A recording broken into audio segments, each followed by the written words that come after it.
Welcome back sa ating programa dito sa ating Labus ka Channel. Alright idol, magandang araw sa inyong lahat. Alright, to all idols out there, kumusta ang lahat? Hoping na ang lahat ng mga taong nasalanta at napahamak ng ulan at baha ay naka-evacuate sa malapit na inyong mga evacuation center. At sana meron kayong mga rasyon na natanggap galing sa ating mga pinuno na siyang nasasakupan natin. Hayaan nyo naman, sisikat ang araw na isang sinyalis ng bagong simula at pag-asa. At ang magdasal palagi sa ating Panginoong Diyos. Right? Okay. Iwasan ng pagkikipagmarito sa panahon ngayon na tayo nahihirapan pa.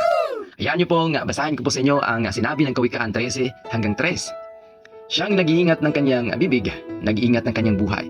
Ngunit siyang nagbubukang maluwang ng kanyang mga labi ay magkakaroon ng kapahamakan.